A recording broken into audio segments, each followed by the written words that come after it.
siempre, en el arranque de nuestro último tramo en Entre Líneas, vamos a hacer un adelanto de lo que va a pasar en la semana. Otra vez una semana muy cargada y arrancamos con el Parlamento, si te parece, Daniel, porque estará por allí el Ministro de Defensa Nacional. Exactamente, ante la Comisión de Defensa de Diputados para responder al diputado Aníbal Glodowski, quien lo citó por el accidente de Arclás del pasado 6 de junio. Bueno, ¿en qué está la investigación? ¿Verdad? Uno de los puntos que quiere tocar Glodowski. Hay varias preguntas para hacerle al ministro, ¿no? Sí, ¿qué información maneja sobre la búsqueda de los restos de la aeronave y también de los pilotos? Y también información que ha manejado Glodowski sobre los problemas de mantenimiento que, a su entender, había en los aviones de Arclás, y además va a hacer cuestionamientos a Fernández Huidobro acerca del funcionamiento de la DINASIA en este caso. ¿Cómo se ha desarrollado la investigación de la DINASIA? Entre otras cuestiones que, según nos dijeron, Glodowski va a presentar y le va a formular preguntas al ministro en el día de mañana. Una semana que, entre otras cosas, tendrá paro en los liceos. Sí, el jueves 18, paro de 24 horas de profesores en liceos de Montevideo. Esto fue convocado por ADES. Hay varios reclamos, ¿verdad? El tema salarial, se quiere llegar a un piso mínimo para los profesores que recién ingresan al sistema de media canasta. Y además reclamos por las obras. Dicen que de 42 liceos proyectados para este periodo se terminaron 10, según ADES. Un poco los ejes que tiene esta movilización, que además va a tener, ¿verdad? Porque va a haber una marcha sobre el Ministerio de Economía. Esto va a ser el próximo jueves, con paro de 24 horas. A propósito del Ministerio de Economía, y ya que lo nombraste, Lorenzo estará con el PIT-CNT. Sí, ahí hay otro encuentro entre sindicatos y el ministro. En este caso, bueno, van a estar juntos en el Comité Ecuador del Frente Amplio, el comité donde milita Tabaré Vázquez, por ejemplo, en una charla de debate hacia dónde va la economía nacional. El gobierno y los trabajadores. Van a estar justamente Fernando Lorenzo y también Marcelo Abdala, del secretariado del PIT-CNT. Y se va a discutir seguramente la rendición de cuentas, ¿no? El famoso gasto cero, seguramente. Sí, recordemos que el PIT-CNT ha dicho claramente que no quiere gasto cero en este caso. Y además que no quiere tampoco que se esté hablando de cambios profundos en el sistema de negociación salarial, como desindexar los salarios, por ejemplo, elementos que se han manejado desde el Ministerio de Economía. Pero bueno, suponemos que en esta charla de debate que va a realizarse el jueves, estos temas estarán presentes. Y ya que hablamos del Ministerio de Economía, bueno, la oposición dice que hay otro paralelo, la Oficina de Planeamiento y Presupuesto, que también tendrá una actividad interesante y que seguramente se sacará punta sobre ella esta semana. Por ejemplo, la pregunta, ¿cuánto gasta el gobierno en materia de vivienda y qué objetivos se cumplen? ¿O en qué se va el dinero que la gente paga en impuestos? Son preguntas que el Observatorio de Políticas Públicas va a responder según anuncia la OPP. Este observatorio va a ser presentado el día miércoles por la Oficina de Planeamiento y Presupuesto y diferentes expertos que han trabajado en este tema, y busca ser una herramienta para que se informe sobre políticas públicas, presentando información relevante y actualizada de la situación en diferentes áreas. Esto según la presentación que hace la OPP de este observatorio, que habrá que ver cómo funciona, ¿verdad?, en los hechos. Claro. En un ámbito, Alfredo, que recordemos, hay varias herramientas. Está en la Ley de Información Pública, pero también hay muchos casos de información que es declarada confidencial o reservada por parte de entes. Entonces, bueno, habrá que ver también cómo este tipo de herramientas pueden servir para cuestiones que a veces no se informan o la información es vista como algo reservado. Es un buen elemento para saber en definitiva los resultados de determinada gestión pública, ¿no? En definitiva. Bueno, y cerramos con lo que va a pasar el domingo en Paraguay. Sí, es importante, ¿no? El domingo hay elecciones en Paraguay. Sí. Recordemos, Roberto Cartés del Partido Colorado y Efraín Aguerre del Partido Liberal Radical Auténtico son los principales candidatos a ser el nuevo presidente de Paraguay, a suceder a Federico Franco. El Frente Guazú postula a Fernando Lugo, al expresidente, al Senado. Para el Senado, ¿verdad? Uruguay está muy atento a lo que ocurra con esta elección, Alfredo. Entre otras cosas porque somos presidente pro tempore del Mercosur. Exactamente. Según tenemos entendido, información que se nos ha confirmado, Roberto Conde va a estar viajando una vez que tenga resultados oficiales a Asunción para tomar contacto con el nuevo gobierno. El vicecanciller lo que busca es restablecer las relaciones con Paraguay, sin duda, pero también además ir estableciendo lo que es la relación con Paraguay y el Mercosur. Claro, tiene que incorporarse, definitivamente. Exactamente. Cuando Paraguay es suspendido, siempre se dijo que cuando hubiera elecciones y se normalizara la situación, el entendido según los socios del Mercosur de que Lugo fue retirado ilegítimamente del gobierno, bueno, ahora va a haber elección, va a haber un nuevo presidente y el Mercosur va a tener en su próxima reunión nada más y nada menos que el traspaso de Uruguay a Venezuela de presidencia pro tempore y además la reincorporación en teoría de Paraguay. Todo esto lo tiene que hacer Uruguay en muy poco tiempo. Bien, bueno, hablando de elecciones, ¿qué pasó ayer en Venezuela? Lo analiza para ustedes Nicolás Núñez. Así es, Alfredo, porque recibimos aquí en Entre Líneas a Edison González Lapeire, profesor de Derecho Internacional, dictó clases obviamente en la Universidad de la República de nuestro país, pero también en la Universidad de La Haya, una persona que continuamente está dando clases, por ejemplo, en la República Argentina y que nos puede hacer un mapeo de lo que se dio anoche. Bienvenido y muchas gracias por acompañarnos. Muchas gracias. Bueno, a ver, ¿le sorprendió el resultado, lo ajustado de la victoria? Yo pensaba siempre que las encuestas no estaban ofreciendo un, digamos, un pronóstico acertado. Es decir, porque mucha gente en Venezuela oculta, por temor a represalias, que puede votar por un partido opositor.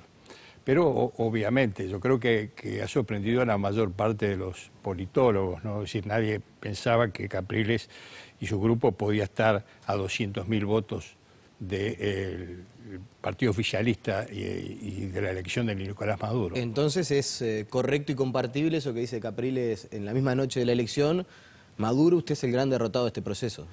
Yo pienso que sí, yo creo que a Capriles se le tiene que reconocer una campaña electoral exitosa y además una coyuntura favorable, porque yo creo que lo mejor que le podía pasar a Capriles era perder ahora, porque el panorama económico y social de Venezuela en los próximos años es realmente ominoso. Yo veo que tienen problemas muy difíciles que deben afrontar y obviamente eso va a generar una resistencia que se va a volcar a favor de Capriles en las próximas elecciones. Si la lógica de los hechos transcurriera con normalidad o con lo que es esperable, el próximo presidente de Venezuela después de Nicolás Maduro sería Capriles. Así es, esa es mi manera de ver las cosas. Y en el mientras tanto, ¿cómo puede hacer Maduro para gobernar un país que está dividido en mitades, algo que no pasaba en la era Chávez, y que a su vez también tiene que enfrentar Maduro resistencias internas del ala militarista del chavismo, que siempre se dijo estaba enfrentada al ala civil, que es la que encabeza a Maduro? El vicepresidente Diosdado Cabello ayer mismo ya reclamaba una fuerte autocrítica de todo lo que pasó. ¿Cómo se hace para gobernar a su partido dividido y a un país dividido? Evidentemente es un problema muy serio el que tiene que afrontar Maduro en un proceso de 14 años que ha sido realmente muy positivo para Venezuela.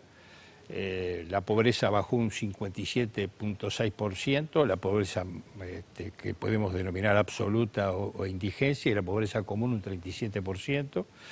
Evidentemente ha habido una mejor distribución de las riquezas, pero también en estos 14 años los precios del petróleo fueron realmente muy buenos.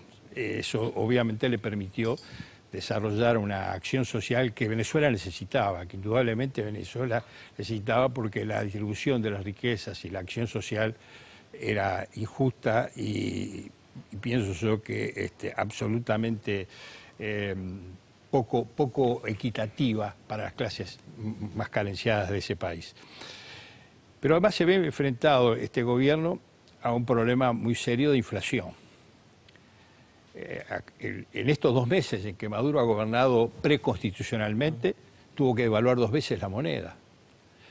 Es decir, en esa devaluación el dólar llegó a vale 6 bolívares y pico, pero en el paralelo está a 26. Es decir, en el negro está a 26. Hay una gran carencia de alimentos. El déficit fiscal es tremendo. En el correr del año pasado, el aumento del gasto fiscal subió un 30%. PDVSA tiene toda una estructura industrial obsoleta y tiene una deuda de 50.000 millones de dólares. Estamos hablando de 50.000 millones de dólares. Pero además se ha enfrentado a otros problemas. El principal consumidor del petróleo venezolano es Estados Unidos. El 60% del petróleo que Venezuela exporta, lo exporta a los Estados Unidos.